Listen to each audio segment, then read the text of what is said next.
Aku sholat sikit di rumah. Aku sholat belajar di rumah.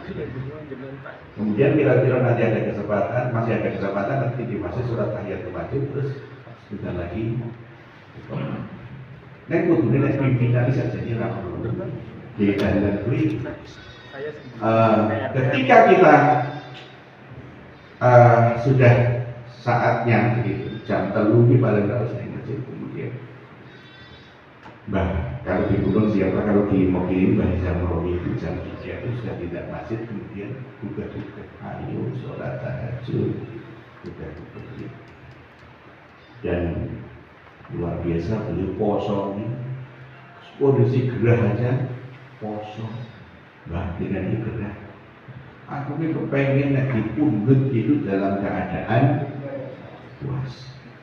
Tetapi kondisi seperti itu kan kondisi lemah yang rumah sakit kok kosong, sangat tidak boleh. Dan hari ini beliau umurnya 102 tahun. Ada yang sama umurnya? Separuh dereng Pak, bukan. Sewong telu ning ngene. Wong telu 30 gitu. Iya. Nah, itu hidup bermasyarakat. Kemudian setelah kita, istri kita bagaimana? Istri kita kangguran di masyarakat. Kira-kira tahu nggak toh? Di masyarakat. Bojomu ki saya itu sampai nggak apa dengan wajah salah satu istri tetangga saya kata tahu itu nggak apa sih itu karena nggak tahu itu. Jangan sampai istri kita itu tidak dikenal oleh ibu-ibu yang lain karena tidak mengetahui. Nah, ketika kita kemudian bermanfaatlah dalam urusan. Setelah itu anak-anak kita gimana? Setelah itu ring 2-nya bagaimana? Ring berikutnya. Kemudian taat hukum dan perundang-undangan.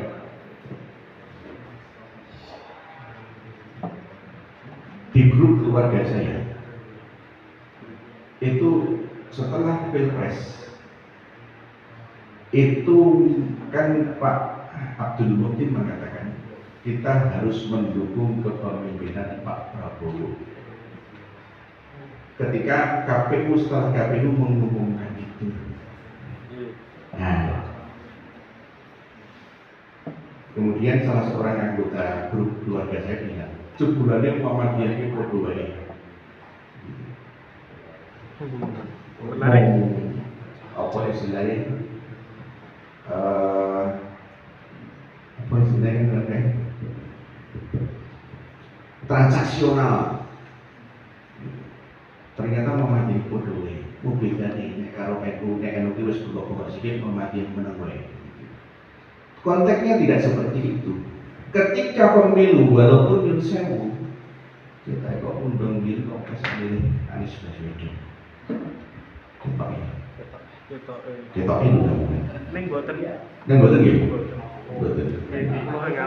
Betul kan?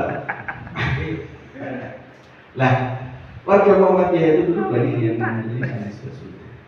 Kemudian Pak Abdul Mukti selaku waktu itu sekretaris umum mengatakan setelah KPU mengumumkan itu lalu mari kita dukung Pak Prabowo sebagai presiden.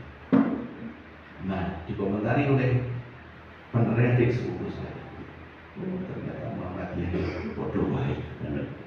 Lah, konteksnya bagaimana? Konteksnya kalau sudah ini adalah KPU itu yang sebagai lembaga yang sah mengumumkan.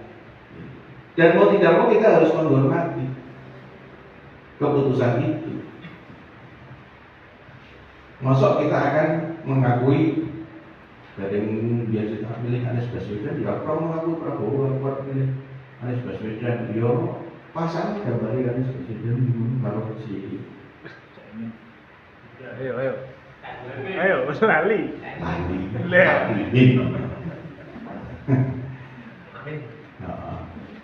nah itu kita taat hukum dan itu dimanapun termasuk monggo nanti kita mau membangun sebuah bangunan itu juga bagaimana itu kita bangun masjid harus sepakat semuanya orang oleh Waton itu tanahnya menggunakan tanahnya ngasut dan terus itu kemudian membuat berbeda bagaimana dan seterusnya. Dari Muhammadiyah seperti itu. PKU Muhammadiyah Bantul mau membangun jembatan itu prosesnya lama. Dan saya termasuk orang yang betul melobi pada bupati karena apa? Nomenklatur untuk izin pembangunan jembatan itu tidak perlu terus bupati harus ngomong. Nah, akhirnya kemudian bupati yes silakan mengajukan izin. Nah lanjut.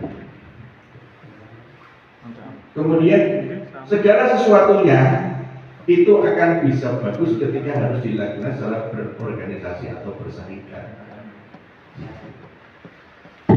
Panjenengan nanti tidak sebagai pengurus masjid pernah didatangi oleh jamaah tabligh. Nah, didatangi nembungin piye? derek jamaah. Derek jamaah. Terus berarti derek tilang tadi masak tadi kata ibu. Saya ketika didatangi beliau itu nyata jawab dulu. Angsal manggidan masjid ini. Yang sate pertama, siapa yang akan menggunakan di sini itu harus sebuah organisasi. Oke, yes. Harus ada pimpinannya yang bertanggung jawab. Yes. Kemudian kita perlakukan sama seperti orang KKN itu, harus ada izin dari pemerintah setempat. Kemudian monggo nanti tinggalnya tidak di masjid tapi di rumah penduduk seperti KKN. Kemudian tidak boleh merubah program apa yang telah kita lakukan di masjid. Ini dengan ini jamaahnya manut, kurang kok gawe dhewe. Kan ada sih kemudian langsung waktu terus. Nah, ketika mereka ngajak-ajak datang ke rumah, kemudian jawab, panjenengan dari mana? Dari rumah. Aduh, bahkan pernah dari Yordania pernah. Terus keluar jaringan itu membawa misi dakwah di sini. Apakah sudah ada jaminan keluarga ada di sana itu sudah oke? Saya di sini punya Muhammadiyah. Apa itu di sana kan kalau Muhammadiyah? Kita punya persyarikatan, perkumpulan dengan Muhammadiyah itu kita untuk bisa beramal soleh itu kita dengan berjamaah. Kita bisa membuat sekolah, tuh sekolahan, tuh rumah sakit. Panjenengan punya apa? Responnya pertama dia meninggalkan keluarganya, tidak ada jaminan juga ketika kita tinggal. Kemudian setelah keluarganya itu ring satu mereka, ring dua mereka, kemudian seperti apa? Lalu gerakan dia itu punya amal soleh apa? Lembaga amal soleh apa? Kita sebagai orang Muhammadiyah juga harus kekeh dengan itu, harus mengamankan masjid-masjid kita itu seperti itu. Nah, akhirnya gimana? Jadi kan ya jangan merebut di apa di Selasa. Tak tunggu tekan Selasa kata kemana ini. Lu kan wajar toh ketika saya panjenengan harus ada penanggung jawabnya, ada organisasinya jelas, kemudian ada izin dari pemerintah setempat. Ya normatif kan, gitu. Normatif. Kemudian monggo untuk tidak tidur di masjid, tidurnya di rumah-rumah tetangga. Karena apa? Sesuai dengan misi jenengan untuk ajak-ajak berdakwah. Nanti kan ketika panjenengan itu berbuat dengan masyarakat, ajak-ajak lebih gampang. Ini rada ini. Oh, ini turunan masjid, ini 200 bulan kalau masih turun. Oke, peringatan warna-warna kan? Mengerti? Ini adalah jadi tugas kita. Tugas kita adalah amar ma'ruf nahi munkar dan tasdid. Nah, prinsip tasdid ini yang oke, ada yang mengatakan itu pembaharuan, ada yang namanya pemurnian, purifikasi. Kemudian juga ini bisa dalam konteks kita mengembangkan juga, sehingga saja nih jadi kaji numpak pesawat itu kan fikihnya kan biyen itu kan Rasulullah bagaimana ketika menjatuhkan apa niat umroh menjatuh dalam mikotnya itu kan numpak Allah labbaika umrohkan sambil numpak Allah negat. Nah oke lah. Kemudian tasbih kita kan dari saya kira numpak Allah ya ketika naik bis di mikot itu ya, ketika bis sudah mulai berangkat, labbaika umratan atau labbaika hajjan. Nah, ketika sekarang jamaah haji dari Indonesia yang gelombang kedua itu langsung menuju ke bandara King Abdul Aziz di Jeddah. Di situ tidak ada tempat mikot, padahal langsung mau menuju ke Mekah. Akhirnya kan ketika kita terbang di atas Yalamlam, kemudian disitulah karena di Yalamlam itu ada tempat mikot. Ketika kita terbang di atasnya kita menjatuhkan niat mikotnya itu. Tapi kan sedikit kecepatan pesawat itu kan bus menuju mana lewat tempat mikot itu kan akhirnya kan juga ada pemikiran ketika turun di King Abdul Aziz di pesawat, ketika pesawat sudah mulai mandek itu kemudian labbaika umratan. Kalau tidak ada visit haji mau juga haji ini bilang yang gitu. Nah, dan juga nanti pengembangan kita sampai saat ini lanjut. Nah, umatan wasata Muhammadiyah itu luwes, tidak kaku. Iki dalilnya ini apa dia kudu ngene kan. Kudu numpak onto karena begini. Doanya Nabi Ibrahim kan nanti ya Allah, ketika Nabi Ibrahim itu memanggil semua umat untuk datang ke Baitullah itu setelah selesai membangun Ka'bah kan beliau kan memanggil para seluruh umat Islam ketika berdiri di situ. Kemudian mereka akan datang dari jauh dengan unta yang kurus-kurus. Lah apakah numpak unta sing kurus kan gitu. Nah, Rasulullah dari Madinah itu dari Madinah ke Mekah naik unta selama 8 hari. Selama perjalanan itu talbiyah terus selawatnya dewi. Selama dari Madinah ke Mekah pakai bisnya ber-AC, kepenak liut-liut 5 jam talbiyah terus selama kira-kira setengah jam. Baru terus saya lirik terus menunggu. Sebelah ini nopo 14 ya. Dulu Rasulullah kan ketika mau haji kan talbiyahnya kan dari Madinah itu selama 8 hari itu talbiyah terus. Nah sekarang apalagi ada kereta cepat itu hanya sekitar 2 jam. Makus ini. Dia orang melalui tidak melalui mikot, hanya disejajarkan. Ketika berangkat dari Madinah kira-kira sejajar dengan Bir Ali, maka disitulah menjatuhkan niat umrah. Makus terus talbiyah pembiro dari tekan. Nah, apakah dulu zaman Rasulullah terpikirkan di soal orang sepuluh? Jalan ini romono Pak. Luas kita umatkan masa. Wasatiyah itu kan posisinya tengah nih. Tengah itu ketika ngendikane Pak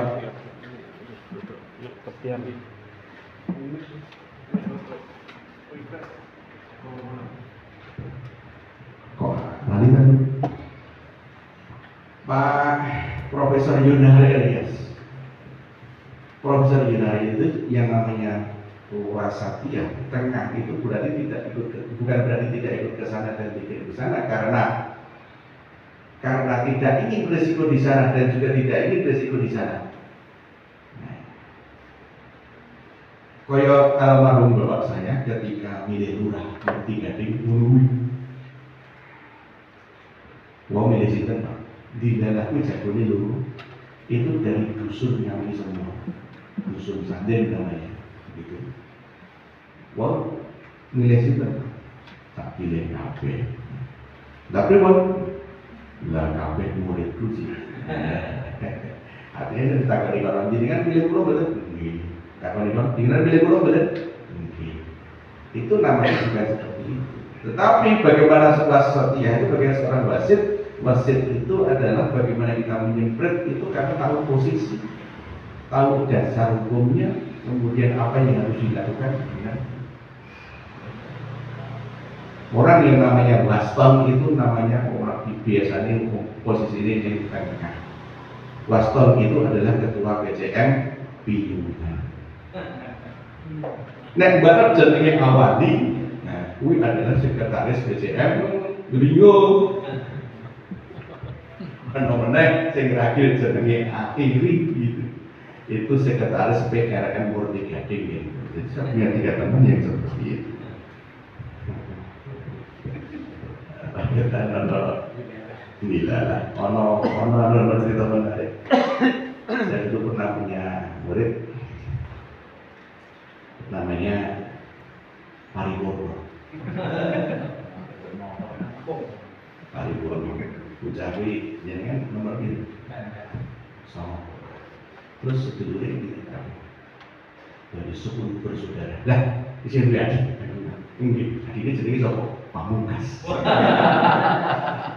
Pamungkas A, Pamungkas B.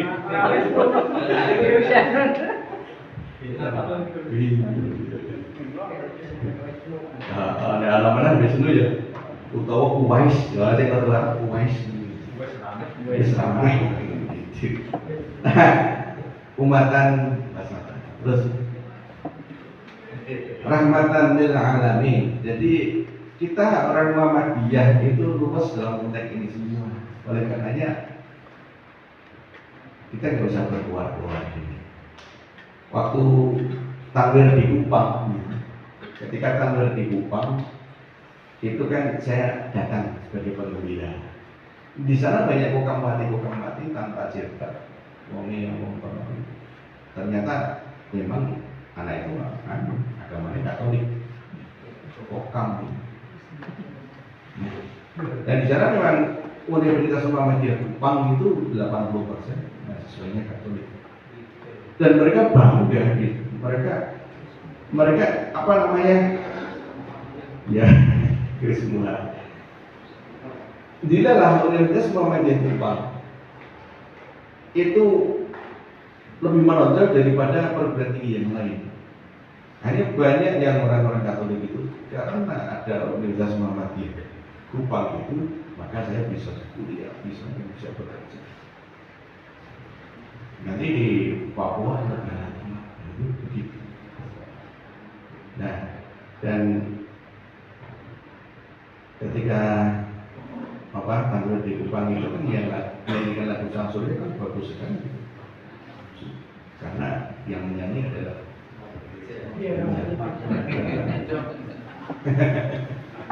paduan suara gerejani itu kan kalau nyanyi kan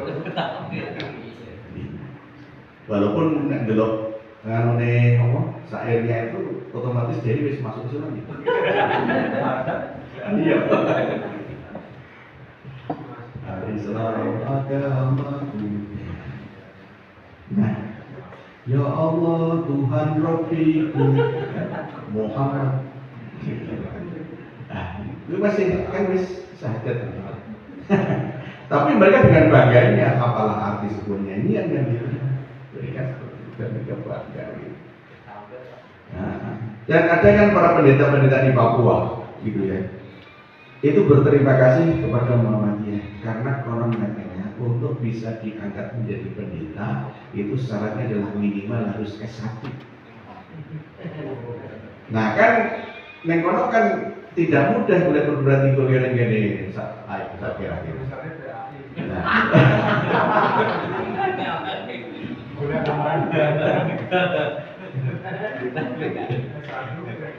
lagi deh, kayak Pak Ma'ruf Bororo wis pendeta.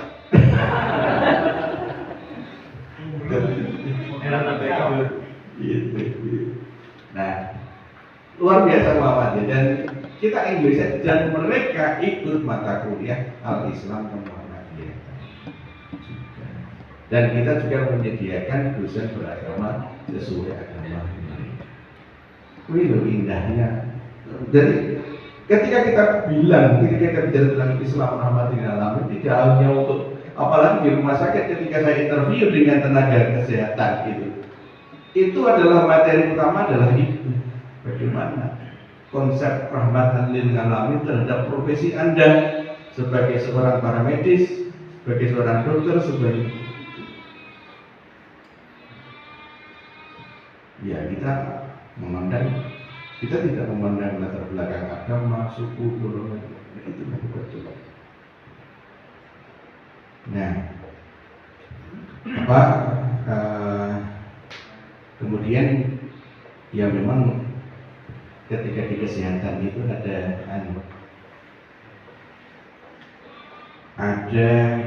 apa istilahnya, pendekatan yang menyeluruh terhadap bagaimana ketika mendampingi seorang klien atau dalam hal ini pasien. Ada istilah holistic care. Holistic care itu adalah bagaimana saya memahami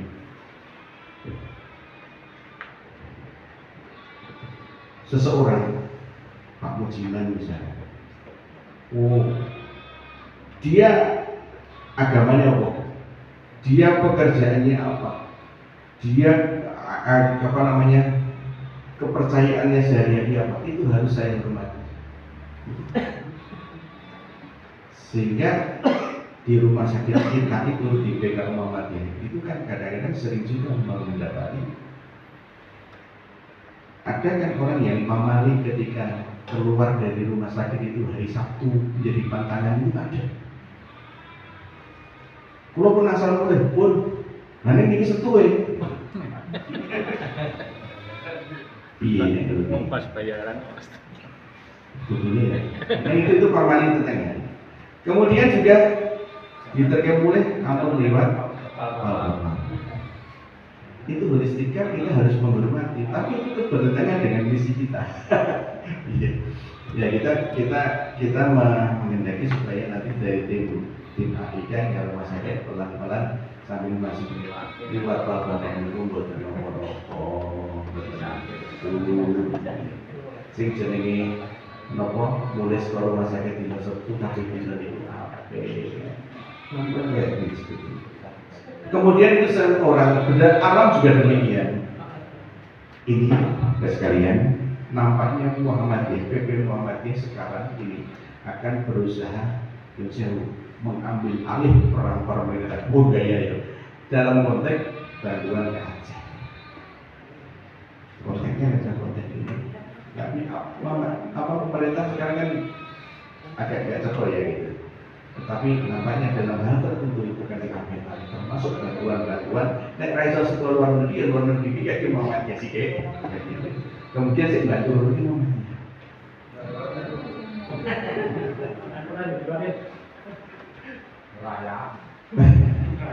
ya gitu.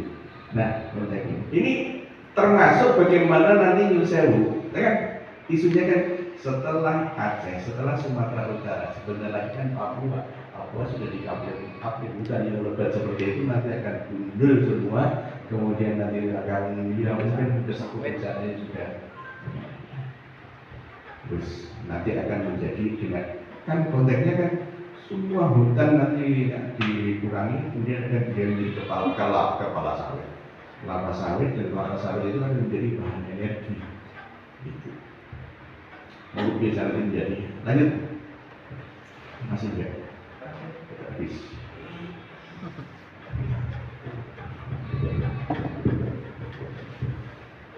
Nah demikian buat sekalian.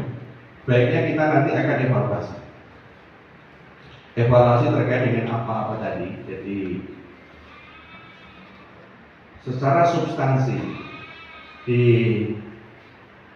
dokumen ideologi itu adalah seperti itu. Ada tauhidullah, yaitu bermasyarakat.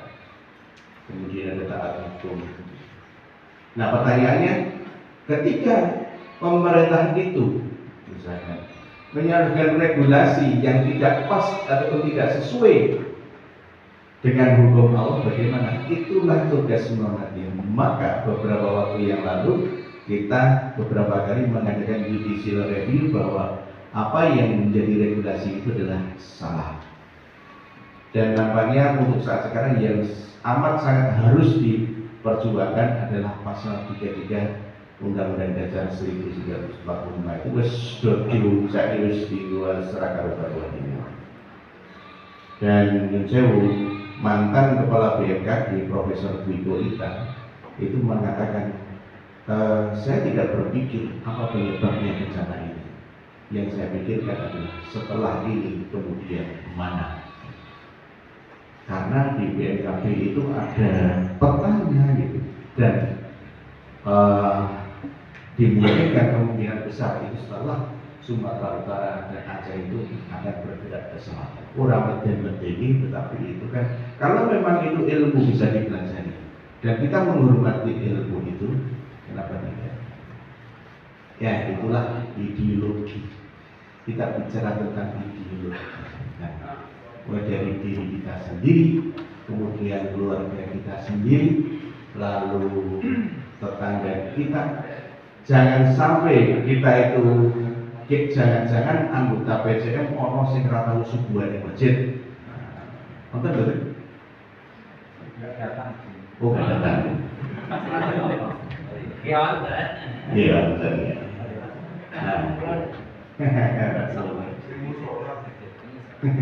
Nah, kemudian adakah di antara kita PCM, PKM, Muhammadiyah yang tidak punya peran di dalam masyarakat gitu? Nah, jangan sampai itu terjadi, karena ketika kita bicara tentang ideologi, ketika kita memahami ideologi itu tidak akan bisa mungkin terjadi. Maka disitulah substansi dari penekunan ideologi itu. Mari kita teguhkan dengan mengaca kepada berbagai masalah yang kita bicarakan tadi. Monggo kita diskusi, ini bukan saya jawab ya, tapi diskusi ya. Nah, karena yang namanya Baitul Aqam itu kan dari panjenengan, oleh panjenengan dan untuk panjenengan. Nah, terus kembalikan itu kepada majelis. Terima kasih Pak Komaru yang menyampaikan materi. Berikutnya seperti yang disampaikan diskusi. Mungkin perlu disampaikan suatu pertanyaan terlebih dahulu, ini bisa kita bahas. Ya.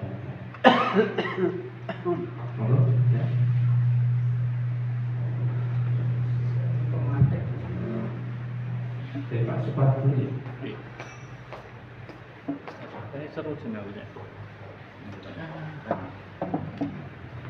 Bismillah, assalamualaikum warahmatullahi wabarakatuh. Pak Komaru, ada sedikit pertanyaan. Muhammadiyah itu kan visi besarnya adalah memerangi TBC ya. Kemudian kalau di masyarakat kita proporsinya kan mengajak masyarakat di PLN ya PLN, di sekitar wilayah PLN, kalau di Jakarta.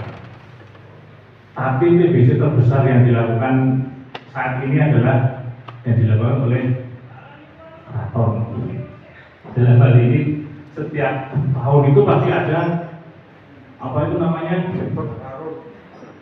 bukan yang di Parangtritis Parangkusumo itu pelabuhan. Nah, pelabuhan, terus di Merapi juga ada pelabuhan juga.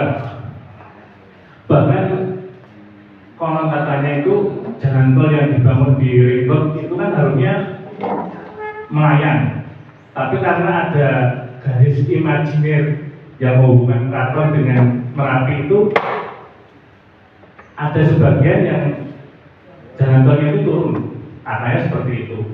Itu kan apa namanya, keseringan yang sangat-sangat luar biasa, karena mempercayai bahwa kalau itu antara keraton dengan Merapi itu kan ada sesuatu, ada hubungan istimewa. Nah, pertanyaan saya, apakah Muhammadiyah sebagai organisasi yang sangat besar itu tidak ikut apa ya, memberikan atau saran atau masukan kepada pihak keraton untuk seperti itu gitu. Nah, kan kekuatannya Muhammadiyah itu kan sangat luar biasa. Itu saja. Terima kasih. Assalamualaikum warahmatullahi wabarakatuh. Waalaikumsalam. Jawabannya ikut. Saya tahu sendiri prosesnya. Tapi tentang hasil kan ya.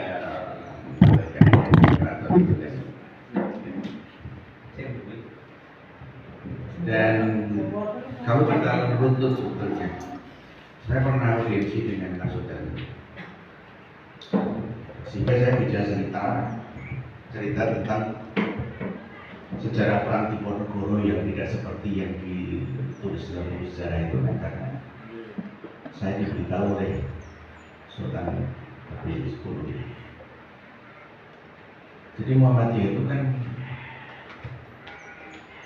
berdiri tahun berapa ini ya? Embrionya itu kan ketika sejak kekuasaan Sultan Nabi VII. Kemudian Kiai Dahlan itu adalah darah biru, sebetulnya darah biru.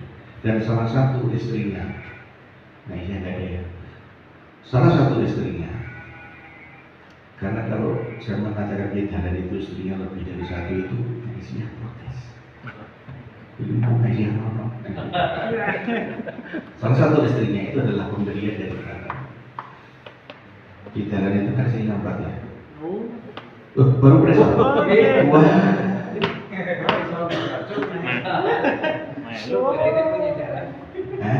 Dan nenekku pas boten nyimak paling. Dadi nembe ngertos wae. Ngomong siji urung suwe kok. Siji urung suwe. Urung suwe. Urung suwe. Ada yang dari apa namanya? Rakyat. Kemudian ada yang dari Cirebon. Kemudian ada yang dari salah satu jalurnya itu sekarang bermukim di Thailand. Nah, makanya kan ketika kita sang pencerah itu adalah ada salah satu kuliah dari salah satu istrinya yang protes. Kenapa yang ditonjolkan di situ ya Siti Walidah? Ini rahasia untuk bapak-bapak.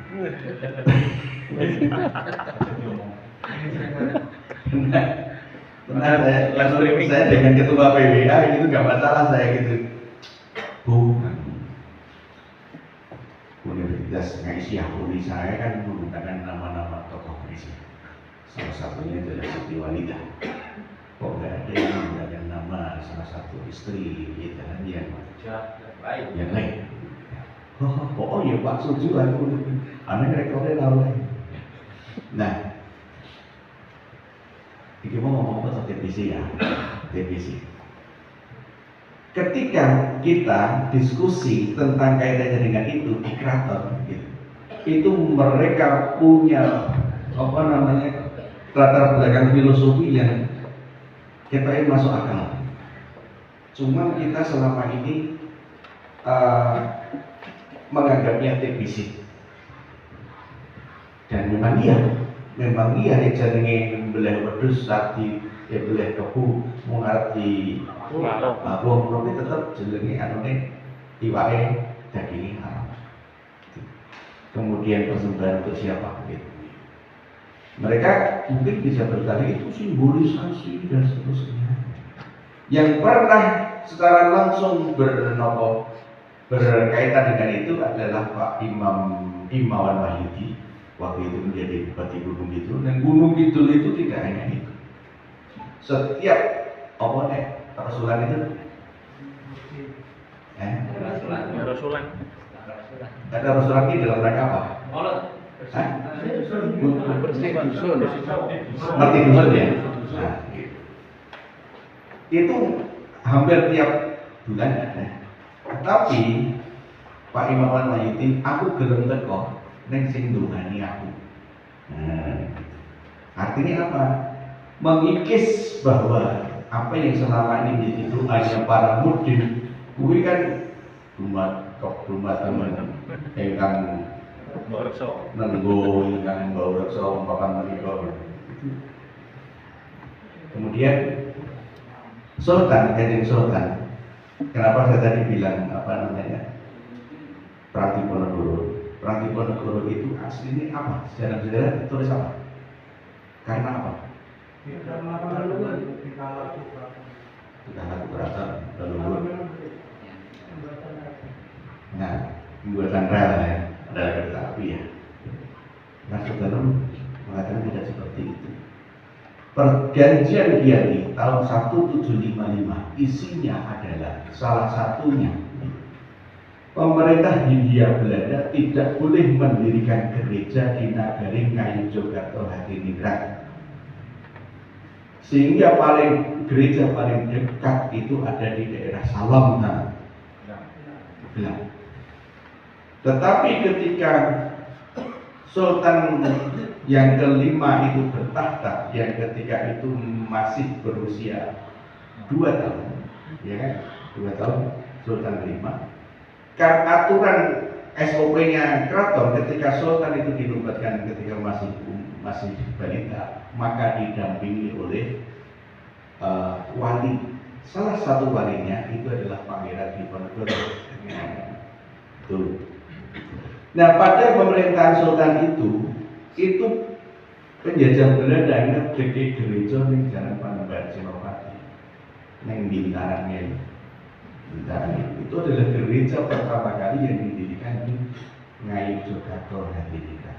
Kemudian Pangeran Diponegoro protes. Nah, protes melakukan perlawanan, muncullah di situ adalah perang Diponegoro yang tidak tertulis di dalam sejarah. Itu sehingga maksudnya begini. Sehingga kalau itu kita ekspos itu yang namanya perang Diponegoro itu adalah perang agama. Nah, makanya ditulis dalam buku sejarah tidak akan mungkin itu seperti itu. Dan akhirnya setelah perang Diponegoro kan perang Diponegoro itu kan hanya 5 menit ya. Iya kan? Hanya 5 menit ya. 5 menit. Filmnya. Ya, 1825 sampai 1830 berarti dong. Terus. Ini kedengeran ya. Baru Orang Nek Muhammadiyah berdiri bari bisa gitu. Sama.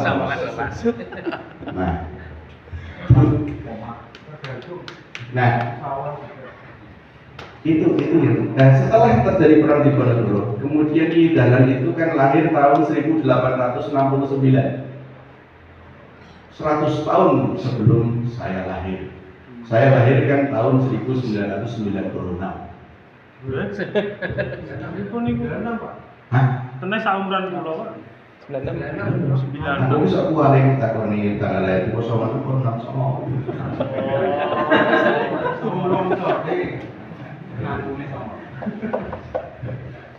Yo mendoran. Merem. Nah, pada saat itu kemudian muncullah pemikiran-pemikiran baharuan, ada Budi Tomo, ada Kedalan, sehingga Muhammadiyah itu berdiri. Saya akan bicara keraton. Muhammadiyah berdiri itu sebagai alat perjuangan. Nah, itu lagi itu Sultan Luyenti bahwa Muhammadiyah berdiri di Jogja itu adalah salah satu alat perjuangan. Karena apa? Karena penjajah Belanda pada waktu itu gencar mendirikan rumah sakit dan pendidikan. Nah, sehingga Muhammadiyah berdiri mengimbangi gerakan-gerakan itu.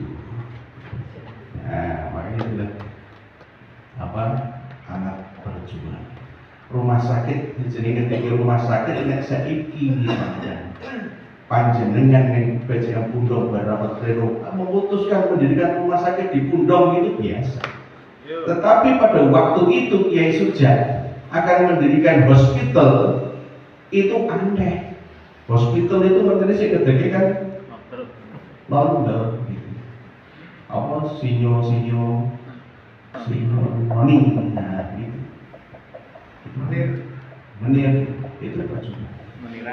Nah, sekalian kemudian terkait dengan bagaimana apa yang menjadi praktek di situ. Ternyata kalau kita lihat sejarahnya saja, si cerdas putune cedak karo katon itu adalah Muhammadiyah dan yang seperti ini. Jadi kita sudah tahu sebenarnya tetapi perjuangan itu Muhammadiyah itu sudah melakukan PWM, saya tahu sendiri, dan Sultan itu pernah mengundang belum lama itu mengundang 3 rektor Muhammadiyah, UMY, UAD sama Polisa untuk diajak merancang bagaimana nanti pengembangan di pasca ini. Dan tidak urusan pasca diceritakan ya. Iyalah mereka semoga berkembang ya. Buatan mana? Bisa? Oh, cepat. Waduh.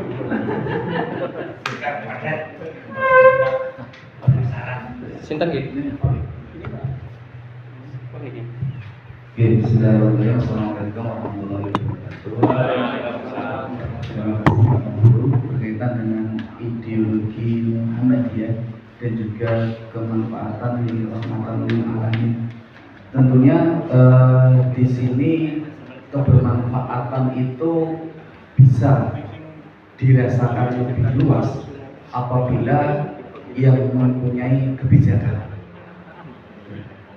Kita sudah mengetahui bahwasanya posisi Muhammadiyah baik dari tingkat manapun sampai tingkat BP itu mempunyai menjaga kedekatan yang sama baik dengan partai politik maupun baik dengan pemerintahan di setiap tingkatannya. Nah, ternyata saya juga tahu baru lama warga Muhammadiyah itu ada di berbagai partai politik.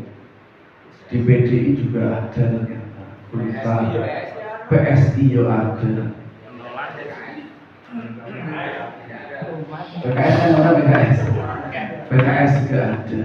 Nah, untuk kebermanfaatan ini di tingkatan ranting terutama itu kok kayaknya menjadi apa ya?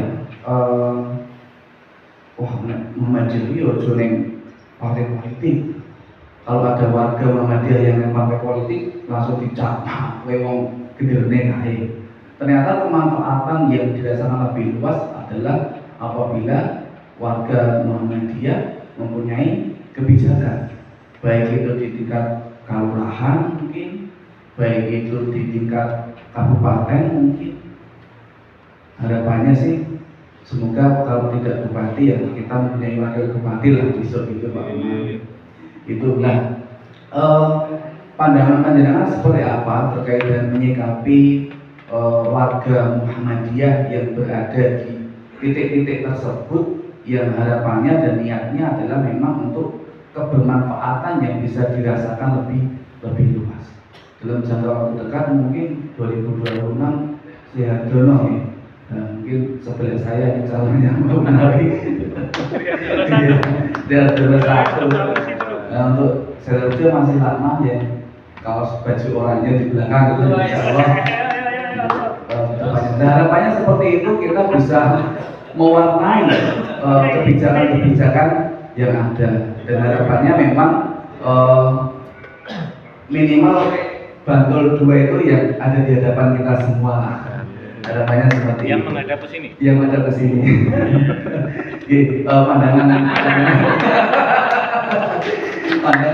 seperti apa? Terima kasih. Assalamualaikum warahmatullahi wabarakatuh. Saya kira jawabannya sudah ada tadi ya. Bagaimana pandangan Muhammadiyah itu terhadap politik tadi sudah satu rugi kita kokoh dijawab sudah ada jawabannya. Memang seperti itu. Kira sekalian, ketika kita bicara tentang diaspora, susahnya itu kan ketika kita berhadapan dengan orang yang lalu mereka juga melakukan praktek-praktek sing liyane sing rumi sono kan gitu ya.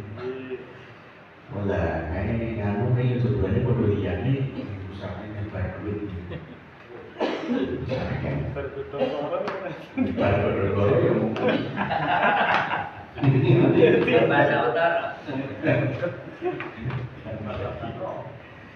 Dan kita begini, kita melihat sistem ketatanegaraan kita kan sampai saat ini masih mengandung trias politika. Jadi ada fungsi legislatif, fungsi yudikatif, dan fungsi eksekutif. Nah, itu yang pada praktiknya gitu. Itu nanti ada lembaga eksekutif, ada lembaga legislatif, dan lembaga yudikatif. Dan lembaga legislatif itu yang biasanya sering diincar, walaupun eksekutif itu juga iya. Apa namanya tentang partai politik. Kalau saya melihat saja partai politik yang itu bodoh. bukan sama elek, sama apike. Oh, Kok terima jenengan tak sama apike. Jenengan cek anu platform partai. Orang kayaknya. betul. Iya lah. Betul. Iya. Lah, kemudian yang apa namanya mewarnai dari partai politik itu ya orang-orangnya itu sendiri. Kalau kita melihat kita sebetulnya ya, jadi ada ketersinggungan sedikit antara Muhammadiyah dengan partai politik. Itu apa? Tak cari tentang marhaenisme. Itu ada ketersinggungan walaupun sedikit dengan teologi al-Ma'un. Lebih, dan marhaenisme ini so. Ya selama ini kan bagaimana? Kan walaupun prinsip marhaenisme itu tidak terlalu banyak diakomodasi oleh gitu ya, sekian partai. Ono lipstik putih.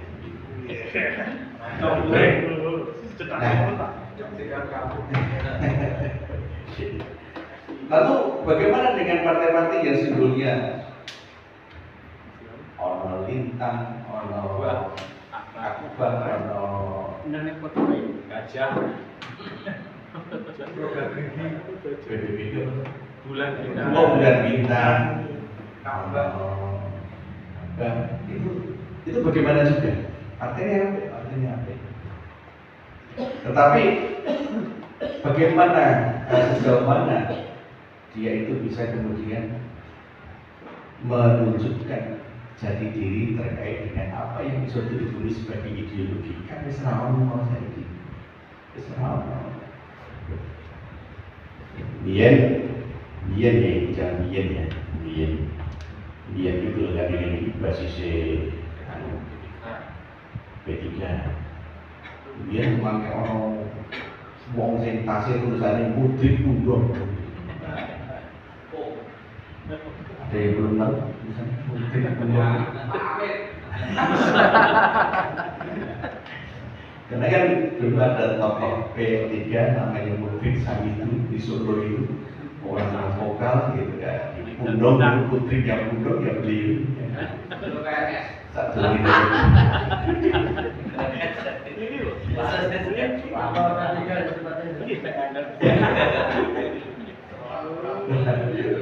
beda bintang yang gitu lah keren gitu. Nah, itu pandangan kita tentang partai politik. Maka kita tidak bisa kemudian menjustifikasi bahwa partai itu adalah partai itu apa. Nah, harapannya adalah bagaimana ketika tentang akidah kita yang benar di sini, ya bawalah nilai-nilai Muhammadiyah di sana, mewarnai gitu. Ya mau repotnya ya apakah ketika mereka mewarnai ya butuh ngomong elek barang ini butuh boyo liane gitu kan ya butuh ngomong rasopan. Itu Pak. Saya lagi. Oke, satu menit lagi. Kamu tuh ya, oke. Itu. Mungkin. Baik, terima kasih atas perhatian Bapak-Bapak sekalian. Sangat seru sekali untuk diskusi pada siang hari ini. Tapi berhubung waktunya memang terbatas, kapan-kapan lanjut lagi gitu ya. Kita ucapkan alhamdulillah untuk sesi hari ini.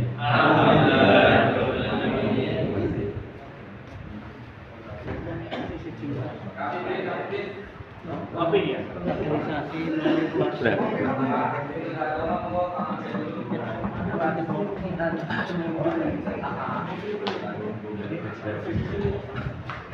Untuk berikutnya silakan prosesi terus kembali ke aula karena sesi yang ke-6 sudah firman.